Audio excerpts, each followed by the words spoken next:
Realidade virtual para aumentar a eficiência? Essa tecnologia está na Petrobras. Olá, bem-vindo ao Diálogos. Hoje temos conosco um convidado que está atuando há mais de 25 anos no mercado audiovisual. Por seu trabalho em Arquivo X, Frank Spotnitz venceu 3 Globos de Ouro, um Peabody Award e foi indicado ao Emmy como roteirista e produtor. Desde que fundou sua própria produtora, Big Light Productions, ele criou e produziu diversas séries como The Man in the High Castle para a Amazon. Welcome, Frank. It's great to have you with us. Thank you for having me. I wish I could speak Portuguese. My first question for you is, what still makes the TV industry so exciting and appealing? Gosh, there are so many reasons why the TV industry is so exciting and appealing. I think first, I just love storytelling. I always have. I've always loved TV and movies and books since I was a child. And, you know, when you're in the TV industry, that's what it's all about. It's all about telling stories and communicating with other people and, you know, a world of ideas and imagination, which is just endlessly fascinating and rewarding. So just the basic function of television storytelling is fantastic.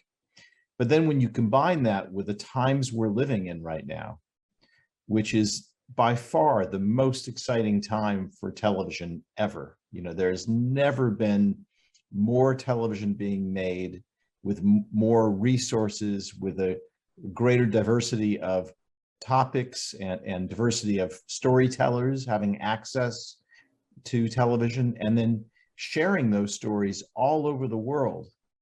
And it's really astonishing because I think I was in Brazil with you. It must have been 10 years ago.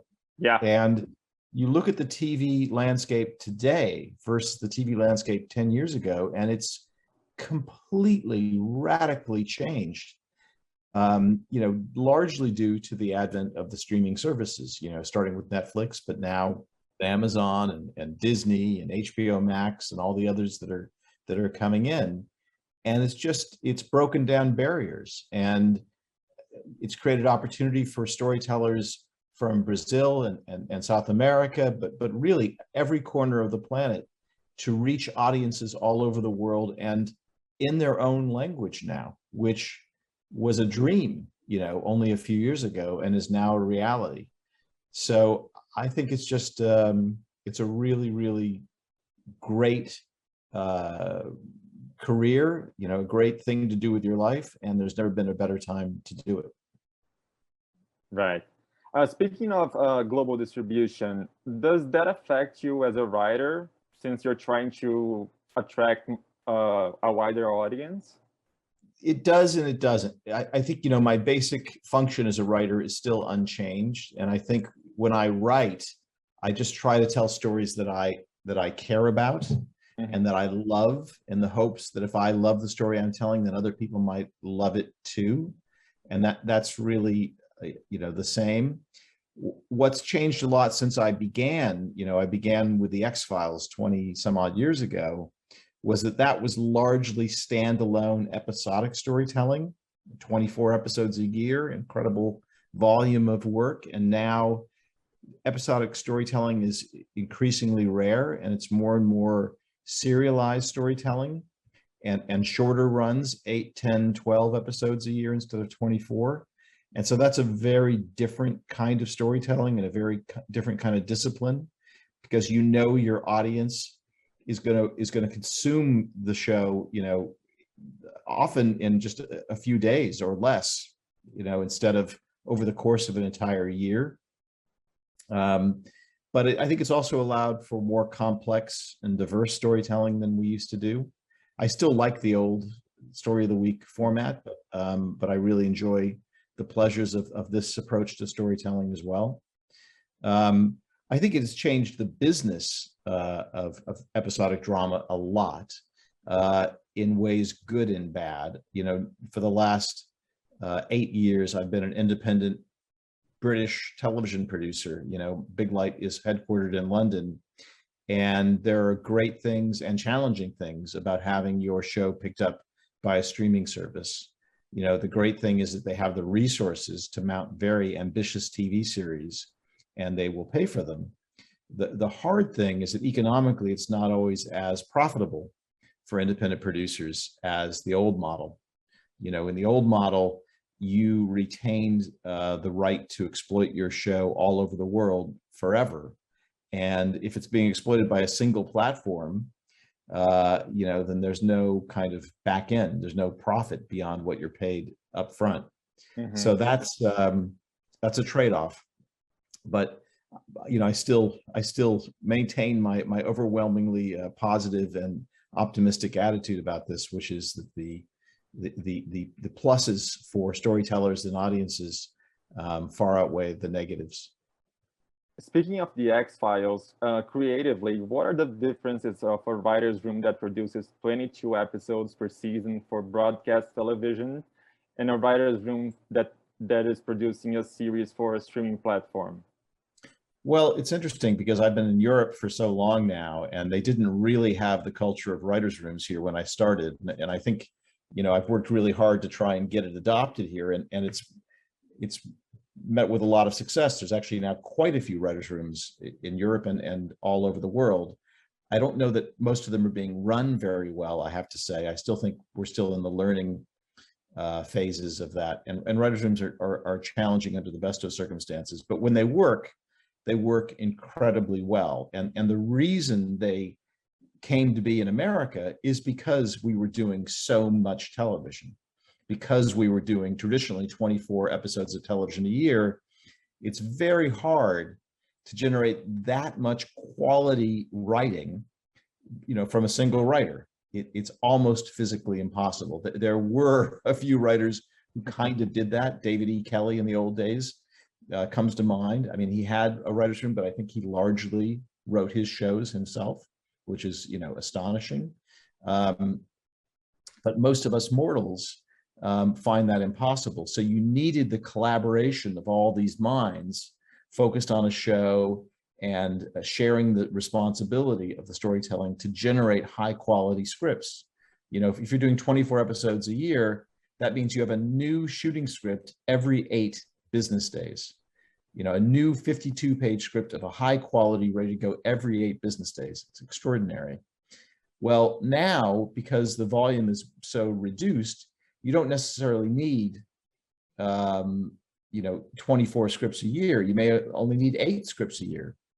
Mm-hmm. And in Europe, many, many shows have been written without writers' rooms. Sorry, the sun is sort of moved. I don't know how to block this, less glare for you. You don't necessarily need a writer's room. And the tradition here has been, as I said before, not to have writer's rooms.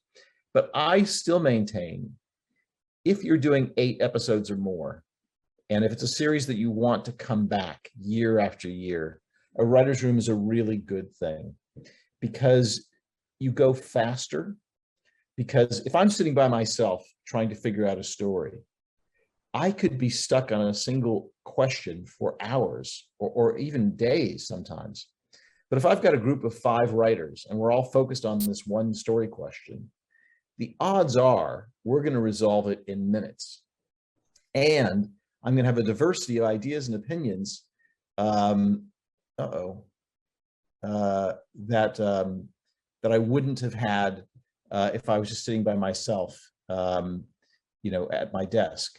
And a really good writer's room, there's a rigor to the storytelling that is really hard to come by for an individual. So I'm still a fan, although, you know, in truth, because I'm in the UK, I do shows of all kinds. I do shows often that have writers' rooms, and then I do shows sometimes with writers who are more comfortable, you know, writing it all themselves or just with a group of writers that isn't a proper writer's room. So I don't say you have to do a writer's room by any means, but I certainly am a cheerleader for the good parts of writers' rooms. As for writers, do you think there are differences between American and European writers? Well, no, I don't. I think there are brilliant, talented storytellers all over the planet. And the truth is we share a lot of TV heritage now. You know, we've all, especially, you know, the younger and younger the generation is, the more likely they are to be very international and very savvy about all kinds of storytelling. And I think in the UK in particular, there used to be a tradition of sort of theatrical influenced television writing. There are a lot of, playwriters were becoming TV writers, and that's still the case here, but they tend to be much more TV savvy than they used to be.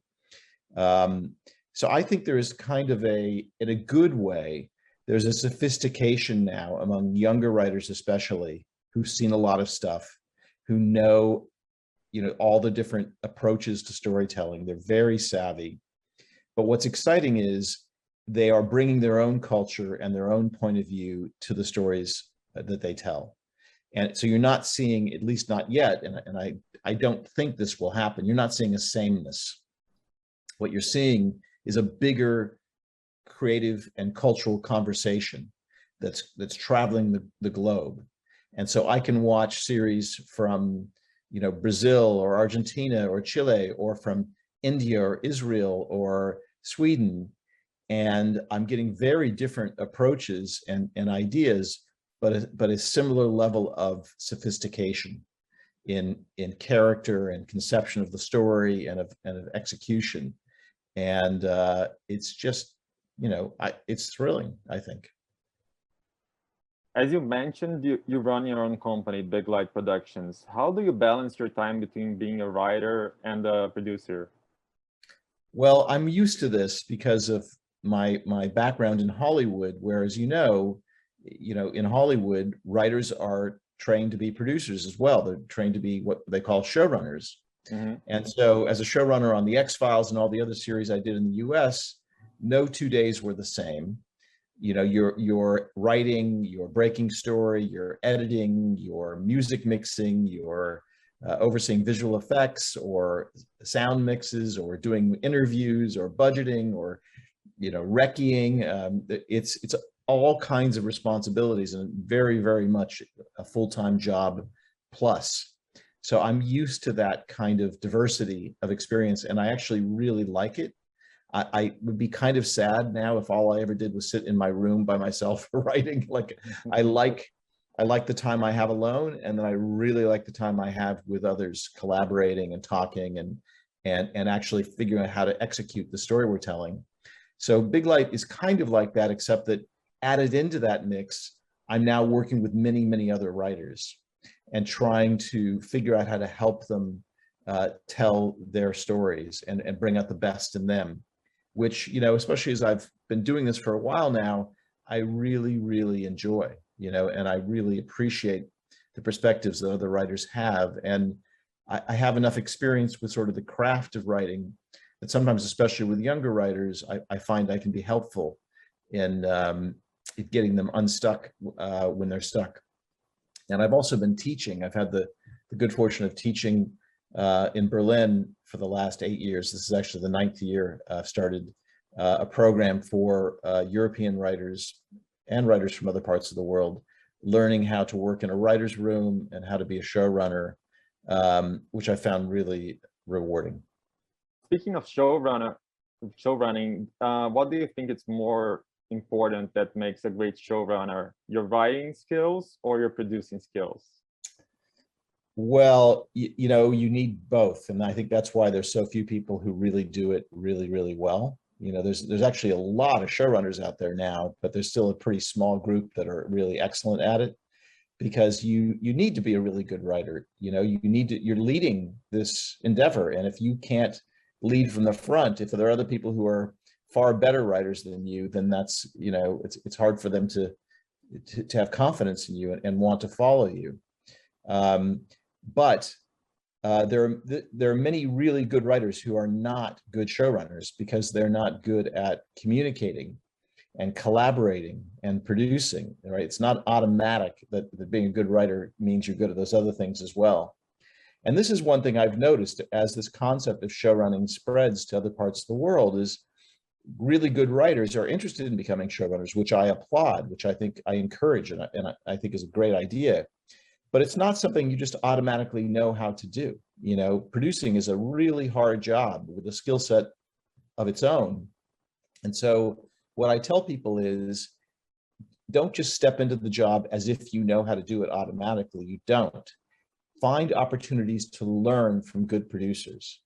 And so when you're writing shows, ask, can I be in the casting session? Can I be in the editing room?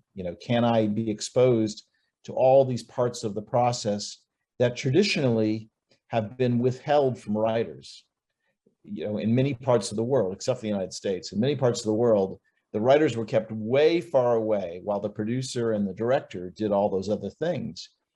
And I just don't believe in that. I think a writer is the one who conceived the story, who's very, very close to it, and is in a really good position to protect the integrity of the story as it goes through the production and post-production process. And I also think that writers who understand casting and editing and filming, it's like you're an architect, and if you understand what the engineer does, like how the building is actually built, it's going to make you a better architect. It's not going to inhibit you. It's like you're going to, oh, I see. Now I know I shouldn't have started the scene there. I should have started the scene here. And I know that if the show is over budget, I know how to cut it in a way that's not going to hurt the show, that might actually improve the show, right? This is the reality of what we do. We don't just make imaginary plans that aren't going to be executed in the real world. So having an understanding of production and post-production, I think, is a huge asset for writers. It's not for everybody. And if you're the kind of writer that has no interest in that, that's fine. But for many, many writers, it's a great advantage. And I know for me, at this point, it would be unimaginable to sort of give up all that control and just trust that others are going to get it right, So I love it. Frank, going back to the X-Files again, you were show running for many seasons, the show, and you had to develop 22 or 24 episodes per season. And then you had to develop 2 movies from it. How did you translate that world that had a big mythology and had huge seasons into a 2-hour movie? Well, it's funny because, as I was saying before, back then TV was largely episodic, and the X-Files kind of stumbled into this idea of what they now call routinely mythology, right? Because we had standalone monster episodes, and then we had these alien conspiracy episodes that were serialized. And so out of 24 episodes a year, maybe 6 or 7 or 8 were mythology episodes. And we kind of felt our way forward and figured it out as we were going along. And then when it came time to do the first movie, the studio was pretty clear, like, you're going to have to give answers to this mythology stuff in this movie. We're going to market it that you're going to give answers that people have been waiting for.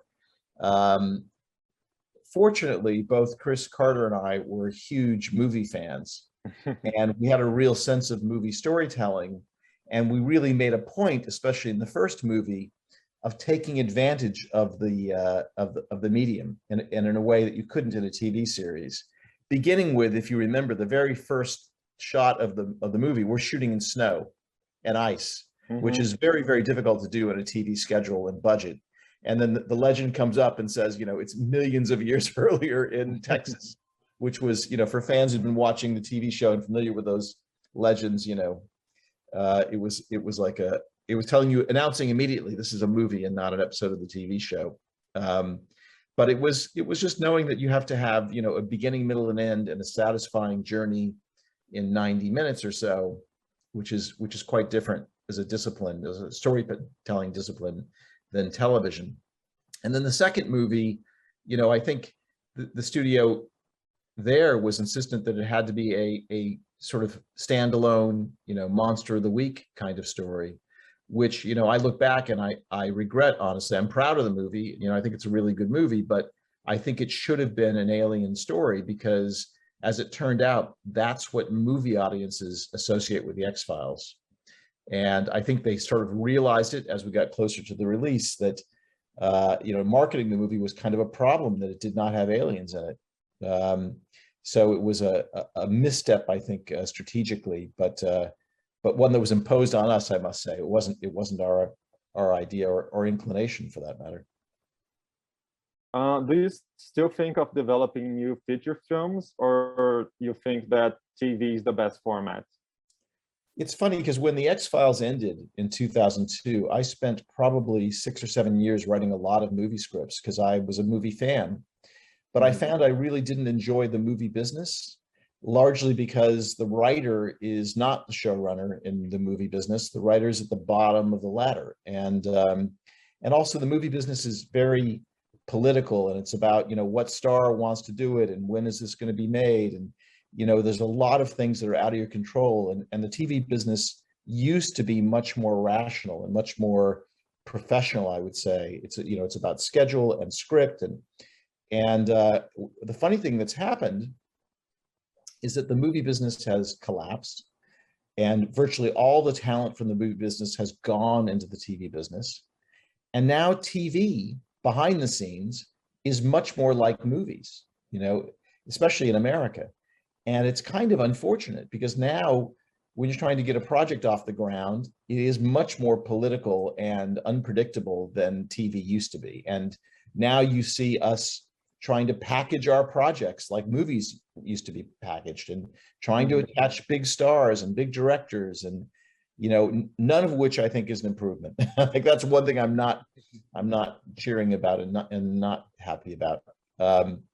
But the economics of TV also have proven to be far more advantageous than the economics of movies. Movies, it's much harder to make a profit unless you're doing a giant studio film, and those are huge bets, and they tend to rely largely on well-known brands like DC or Marvel. And the really interesting smaller films are really hard to get away. They tend to have really small budgets. Often a feature film budget will be smaller than the budget for a single episode of a TV series oftentimes now. And even then they struggle to make money. The funny thing is, I've been talking to distributor friends, that seems to be changing actually. And the pandemic kind of helped with that, because I think people started to realize there are ways to release films online with very small marketing budgets and reach audiences and make a profit. So it's not a movie in the sense that you're going to a movie theater or a cinema, but it's still a movie in the sense that it's a self-contained story in 90 minutes or 2 hours. Now, I still don't think think with my producer hat on, I still don't think it's a advantageous business model. But as a writer, I find myself thinking about movies now, for the first time in a long time, because I think if there were a way to make a movie more like you used to make TV, which is to say more rationally and less about packaging it, it's a great form. I just love a world that is created in 90 minutes with beginning, middle, and end. To me, it's like a poem or a short story compared to the novel of a TV series.